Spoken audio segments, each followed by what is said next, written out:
Hello, I'm David Taylor, founder of the Family Nexus. Welcome to another episode of the Family Nexus tutorial series.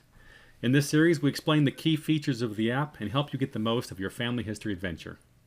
So in this episode, I'll be demonstrating an awesome feature made available in version 2.0 of the app called the Accupin. Typically, when genealogical data is entered into family tree software of any kind, the most precise information we provide for an event is the city or town. What this means for family history adventure seekers like yourself is that, until now, you had to go elsewhere to find more precisely where an event took place. But now, with Accupin, you can provide landmarks, street addresses, or precise GPS coordinates for an event and save them in the Family Nexus app. And this has many benefits. But first, let's dive right in and show you how to do it. As I zoom in, let's go take a look. You'll see some of my map pins are black with a red pencil on them.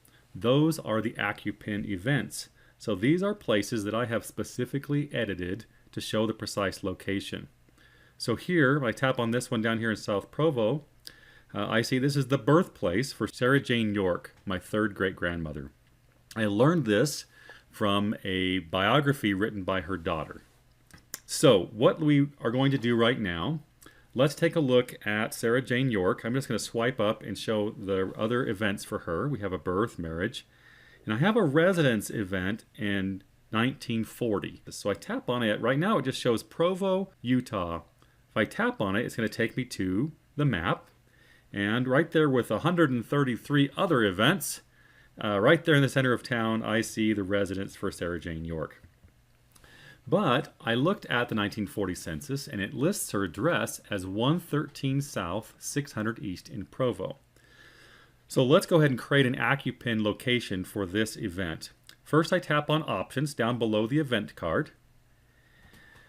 And here I see at the very bottom, Edit Location. So I'm going to tap on Edit Location and it takes me to a map view.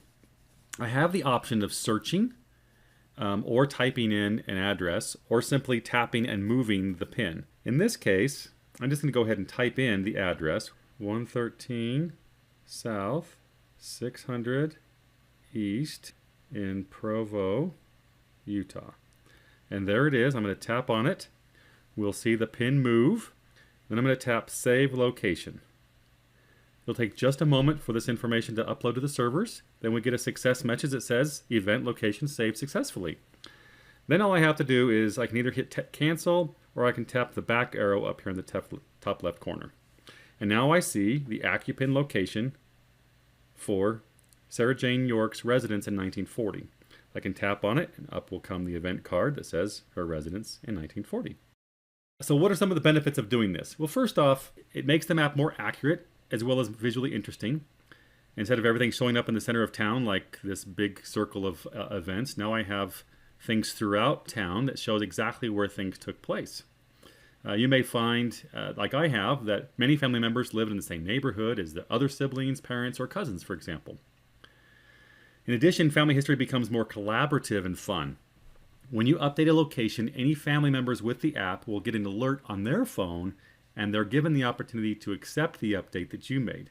So then their device can have that precise location as well. And then whether you explore virtually by using the embedded street views, or if you go in person, of course, now having the precise location makes your experience even better. So thanks for watching, all you family history treasure hunters. Now let's go make some more family history discoveries.